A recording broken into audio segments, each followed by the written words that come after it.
Hey guys, this is Gursahib and welcome back to my channel. I hope you all are doing very well. तो यार आज की video में बात करने वाला हूँ about the first month expenses here in Canada. So if you are planning to come to Canada as an international student or as a permanent resident, this video is going to be very much important for you guys because in this video I'll be telling you about the 8 major expenses which you have to bear after you land here in Canada in the first month. But before starting this video, I would like you to consider subscribing to this channel because whenever you guys subscribe to my channel or hit a like button on my videos, it gives me a lot of motivation to research and make more such videos. And now without wasting any more time, let's get started.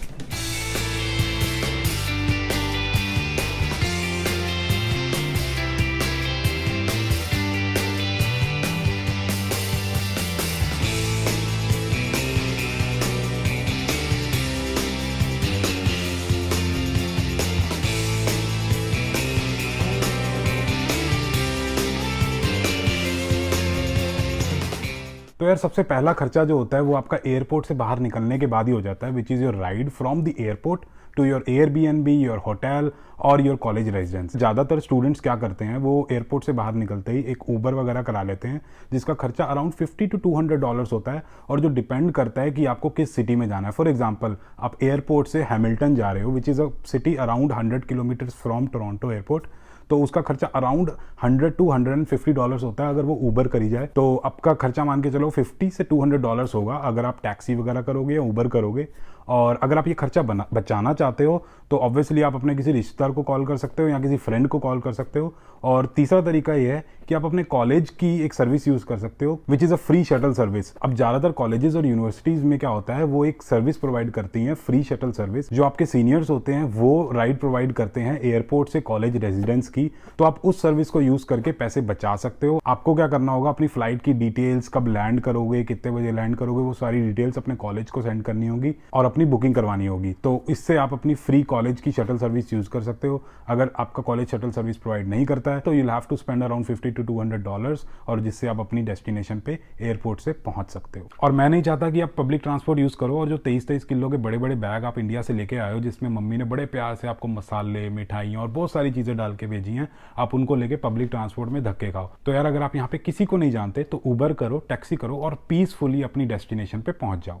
अब यार next जो खर्चा आता है वो आता है temporary accommodation. अब स्टूडेंट्स गलती क्या करते हैं, वो कनाडा आने से पहले ही अपनी एक परमानेंट अकोमोडेशन इंडिया से अपनी होम कंट्री से बुक करवा आते हैं और यहाँ आकर वो रिग्रेट करते हैं क्योंकि वो जब यहाँ आकर फिजिकली उस प्रॉपर्टी को चेक करते हैं तो उनके पसंद की नहीं होती या फॉल्स एडवर्टाइज्ड होती है। सो आई वुड सजेस्ट आप यहाँ पे आने से पहले एक टेम्परेरी अकोमोडेशन बुक करा के आओ एटलीस्ट फॉर अ वीक, ताकि आप उस हफ्ते में अपनी एक परमानेंट अकोमोडेशन सर्च कर सको। And I think 1 week should be enough for you to find a permanent accommodation. The cheapest option for you would be book an Airbnb.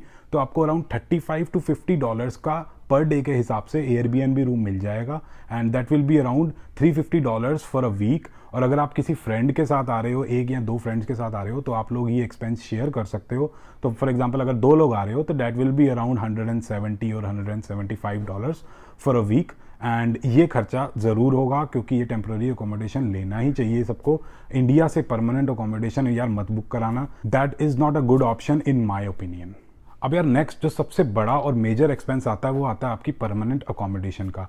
अब इसका कितना खर्चा होगा वो यार आप पे डिपेंड करता है। जितना आप अच्छा रूम लोगे, जितना बड़ा रूम लोगे, जितनी प्राइम लोकेशन पे लोगे, आपको उसका रेंट उतना ही पड़ेगा। ये वही बात होगी, जितनी चीनी चाय में डालोगे चाय उतनी ही मीठी बनेगी। और फर्स्ट मंथ में आपको अपने फर्स्ट मंथ का और लास्ट मंथ का रेंट देना पड़ेगा। फॉर एग्जाम्पल आप एक ऐसा रूम लेते हो जिसका मंथली रेंट $400 है, तो आपको पहले मंथ में $800 अपने लैंडलॉर्ड को देने पड़ेंगे, जिसमें $400 is the rent for the first month and the other $400 are for the last month rent. तो कनाडा में क्या होता है, जब आप एक रूम बुक कराते हो एटलीस्ट अ ईयर के लिए तो आपको 1 साल की लीज साइन करनी पड़ती है। तो आप क्या करते हो, अपने फर्स्ट मंथ का और लास्ट मंथ का रेंट एक साथ पहले ही महीने में देते हो। तो ये खर्चा आप माइंड में रख के चलना और इसके लिए अपना बजट बना के चलना। अगर आप $400 लेते हो तो आपको फर्स्ट मंथ में $800 स्पेंड करने पड़ेंगे। अगर आप $500 का रूम लेते हो तो you'll have to spend $1000 in the first month।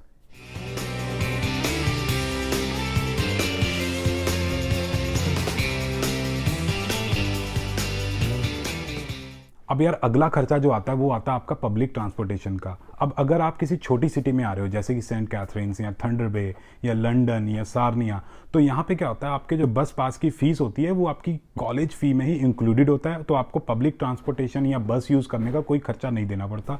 लेकिन अगर आप किसी बड़ी सिटी में जा रहे हो जैसे कि टोरंटो हो गया, तो वहाँ पे क्या करना होगा, आपको मंथली एक बस पास या पब्लिक ट्रांसपोर्ट का एक पास लेना पड़ेगा, जिसको टोरंटो में प्रेस्टो कहते हैं। एक प्रेस्टो नाम का कार्ड होता है, तो उसके आपको हर महीने $120 देने पड़ते हैं, जिससे आप पब्लिक ट्रांसपोर्ट इजीली यूज़ कर सकते हो। तो अगर आप किसी छोटी सिटी में आ रहे हो तो आपका ये एक्सपेंस नहीं होगा, ना ही फर्स्ट मंथ में होगा, किसी भी मंथ में नहीं होगा, जब तक आप पढ़ाई कर रहे हो, जब तक आप कॉलेज की फ़ी पे कर रहे हो। और अगर आप किसी बड़ी सिटी में आ रहे हो तो आप जो मर्जी कर लो, ये एक्सपेंस तो आपके मंथली बजट में जुड़ेगा ही जुड़ेगा। तो अगर आप किसी बड़ी सिटी में जा रहे हो तो अराउंड $100 से $200 पर मंथ का आपका एक खर्चा रहेगा ही रहेगा। अब यार दूसरा जो खर्चा आता है ना, वो आता है आपके फर्नीचर का। अगर आप कोई ऐसी अकोमोडेशन बुक करा रहे हो जो कि ऑलरेडी फर्निश्ड है तो दैट इज़ वेरी गुड, तो बहुत बढ़िया है। लेकिन अगर वो फर्निश्ड नहीं है तो आपको फर्नीचर खरीदना पड़ेगा। और यहाँ पे यार दो ऑप्शन है, या तो आप पुराना फर्नीचर ले सकते हो या नया ले सकते हो। अब पुराना फर्नीचर लेने के लिए आपके पास काफ़ी सारे ऑप्शन है। जैसे इंडिया में OLX होता था, यहाँ पे फेसबुक मार्केट प्लेस और किजीजी नाम की एक वेबसाइट है, वहाँ पे आप जाकर पुराना फर्नीचर ढूंढ सकते हो और ख़रीद सकते हो। बट आई वुड एडवाइज़ कि नया फर्नीचर लो, क्योंकि यार पुराने फर्नीचर और मैट्रेस वगैरह में थोड़ा बग्स वगैरह का खर्चा रहता है और फिजिकली डैमेज्ड होते हैं। तो आई वोंट एडवाइज दैट, एक नई लाइफ शुरू करने जा रहे हो तो एक साफ़ सुथरा नया फर्नीचर लो। और अगर नया फर्नीचर लेना चाहते हो तो आई वुड सजेस्ट कि आप आइकिया से ले सकते हो, विच इज़ वेरी रीजनेबल। अच्छा फर्नीचर मिलता है, like it is not one of the best but price के according it is very good furniture, तो आप वहाँ से ले सकते हो। और मेरी रिकमेंडेशन का जो बेड एंड मैट्रेस है उनका लिंक मैं डिस्क्रिप्शन में डाल दूंगा, तो आप जाके चेकआउट कर सकते हो। बाकी लैम्प शैम्प हो गए, कंप्यूटर टेबल हो गया और दूसरी चीज़ें होगी, वो आप धीरे धीरे जब पैसे वगैरह कमाने लग जाओगे तो खरीद सकते हो और एक अच्छा रूम बना सकते हो। लेकिन इनिशियली आपको बेड चाहिए, एक मैट्रेस चाहिए अच्छा सा, ताकि आप कंफर्टेबली सो सको। तो यार बेड फ्रेम्स अराउंड $200 to $500 के बढ़िया मिल जाते हैं आइकिया से। और मैट्रेस तो यार बहुत अलग अलग मिलते हैं, $200 से लेकर $1000 के अलग अलग तरीके के मैट्रेस मिल जाते हैं। तो आप अपने बजट के हिसाब से मैट्रेस ले सकते हो।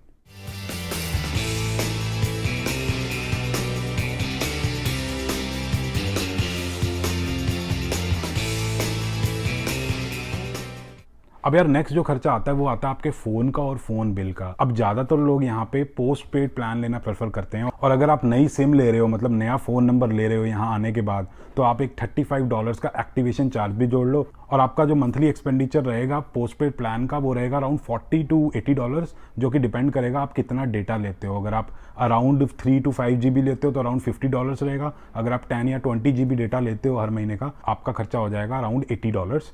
और मैं मान नहीं सकता, अगर आप एज ए स्टूडेंट आ रहे हो और आप आईफोन ना लो, बहुत सारे स्टूडेंट यही करते हैं, यहाँ आने के बाद सबसे पहला काम क्या करते हैं, आईफोन ले लेते हैं, जो कि आई वोंट रिकमेंड, लेकिन कोई बुरा भी काम नहीं है, लेना चाहो ले सकते हो। क्योंकि मेरे को पता है कि आपके किसी पुराने दोस्त ने जब वो कनाडा आया होगा उसने आते ही आईफोन ले लिया होगा, तो आप भी लोगे तो कोई बात नहीं, लेकिन उसका खर्चा होता है, उसके भी $40 एक्स्ट्रा जोड़ लो। और अगर नया फ़ोन लोगे तो आप स्क्रीन गार्ड भी लोगे, कवर भी लोगे, एक्सेसरीज वगैरह लोगे, तो उसके भी अराउंड $50 जोड़ लो, क्योंकि ये चीज़ें बहुत महंगी होती हैं यहाँ पे। तो आई वुड से कि अराउंड $180 to $200 फर्स्ट मंथ का खर्चा आपका फ़ोन का जोड़ लो। और मंथली अगर आप फ़ोन लेते हो तो अराउंड $100 आपका मंथली खर्चा हो जाएगा, तो ये भी आप अपने बजट में जोड़ लो।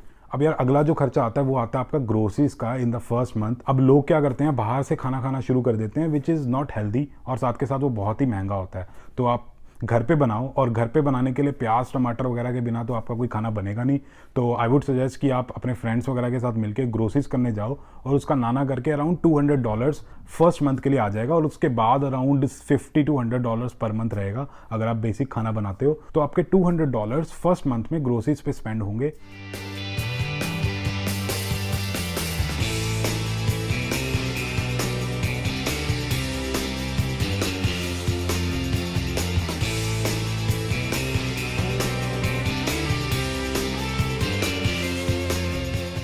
अब यार लास्ट जो एक्सपेंस आता है वो आता है आपके विंटर गियर का। अब आपको पता ही होगा कि कनाडा में यार सर्दियाँ बहुत ही हार्श होती हैं, तो you will need a winter jacket and snow shoes.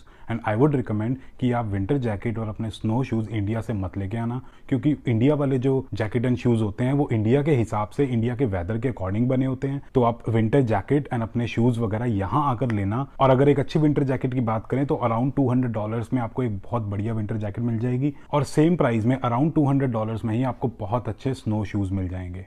और अगर आप सितंबर इनटेक में आ रहे हो तो आप 1 या 2 महीने वेट कर सकते हो for black Friday and boxing day, जो कि नवंबर एंड दिसंबर में आते हैं। तब snow jackets and shoes and all these things, ये सारी चीज़ें बहुत सस्ती मिलती हैं and you can buy these at that point of time. मेरे को अपना याद है, मैंने अपनी फर्स्ट विंटर जैकेट $50 की ली थी, और अगर मेरा फ्रेंड ये वीडियो देख रहा है तो उसको भी याद होगा कि ये जैकेट हमने साथ में ली थी, क्योंकि हमने जैकेट बिल्कुल सेम ब्रांड की, ऑलमोस्ट सेम कलर की ली थी, और टैक्स के साथ हमें ये पड़ी थी $56.50 की। तो यार अगर सारी चीज़ों को समराइज़ करें और एक टोटल निकालने की कोशिश करें तो आपका जो फर्स्ट एक्सपेंस है, जो कि एयरपोर्ट वाली ride, that will be around $50 to $200। जो नेक्स्ट जो एक्सपेंस आता है which is your temporary accommodation, तो उसका खर्चा आपको ऑलमोस्ट $350 के आसपास हो जाएगा। अगर आप और अच्छा एयरबीएनबी का रूम लेते हो तो वो $500 तक भी जा सकता है। उसके बाद आपकी परमानेंट अकोमोडेशन का खर्चा आता है which would be around $800 to $1000 अगर आप ठीक ठाक रूम लेते हो, और अगर आप और ज़्यादा बढ़िया रूम लेते हो तो it will be more than that. उससे अगला जो खर्चा था वो था आपका बस पास या पब्लिक ट्रांसपोर्ट का। तो अगर आप बड़ी सिटी में जाओगे तो ये खर्चा होगा आपका अराउंड $120-150, और अगर आप छोटी सिटी में रहोगे तो आपका ये कोई भी खर्चा नहीं होगा, तो दैट विल बी $0।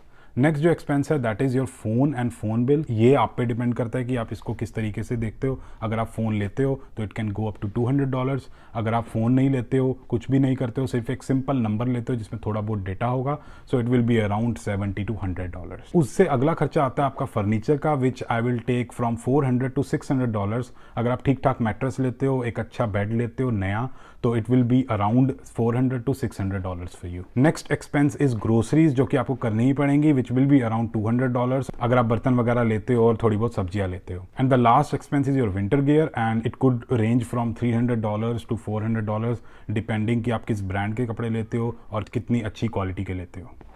तो यार अगर सारी चीज़ों का टोटल करें तो your expense will range from $2500 to $3000। और आगे मैं आपको बताता हूँ कि मैंने कितना खर्चा किया था अपने फर्स्ट मंथ में, और मैंने इन चीज़ों में अपना एक्सपेंस मिनिमाइज़ कैसे किया था। तो यार अगर मेरी बात करें तो पहला जो खर्चा था एयरपोर्ट राइड का, वो मेरा बिल्कुल नहीं हुआ था, क्योंकि my relatives came to pick me up from the airport.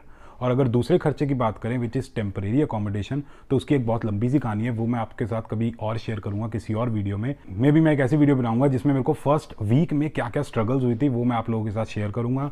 और अगर परमानेंट अकोमोडेशन की बात करें तो मेरा ये खर्चा बहुत ही कम था। आई यूज टू पे $200 a month for the first 3 months, मतलब सितंबर, अक्टूबर एंड नवंबर में मैंने सिर्फ $200 दिए थे every month, and it was really cheap. तो इस तरीके से मैंने ये बचाया था। और अगर फ़ोन की बात करें तो मैंने कोई फ़ोन नहीं लिया था। मैंने 1.5 साल बाद कनाडा में नया फ़ोन लिया था, डेट इज़ मैं 2018 सितंबर में आया था, और अराउंड दिसंबर 2019 में मैंने नया फ़ोन लिया था। मैं अपना इंडिया का ही पुराना वाला फ़ोन चला रहा था। दूसरी चीज़ आती है बस पास। तो मैंने यार एक छोटी सिटी में पढ़ाई की थी, तो वहाँ पे जो मेरा जो एक्सपेंस था ट्रांजिट का या पब्लिक ट्रांसपोर्ट का, वो सारा का सारा कॉलेज की फ़ी में इंक्लूडेड था, तो उसका मेरा एक्सपेंडिचर $0 था। और अगर फर्नीचर की बात करें तो जब मैं अपनी परमानेंट अकोमोडेशन में मूव हुआ था, और मेरे से पहले जो इंसान वहाँ पे रह रहा था, उसने already bed, mattress, computer table, side table and all those things, सारी चीज़ें उसने खरीद रखी थी, एंड आई पेड हिम $100, और उसने वो सारी चीज़ें मेरे को सिर्फ $100 में दे दी थी, because he was moving to another province. And last winter gear, जैसे कि मैंने आपको बताया, मैंने अपनी फर्स्ट विंटर जैकेट $50 की ली थी, और मेरे शूज़ मेरे को गिफ्टेड थे। So I spend only $50, to be very precise $56.50 on my winter gear. तो इस तरीके से यार मैंने अपने फर्स्ट मंथ के एक्सपेंसेस थोड़े से मिनिमाइज करने की कोशिश की थी, एंड आई होप आप लोगों को ये वीडियो से कुछ सीखने को मिला होगा। और अगर आप यहाँ तक वीडियो देख रहे हो, सो आई थिंक कि आप लोगों को ये वीडियो पसंद आई होगी और इन्फॉर्मेटिव भी लगी होगी। एंड अगर वीडियो पसंद आई तो please hit that like button, and for more such videos subscribe to this channel, and as always stay healthy and keep hustling.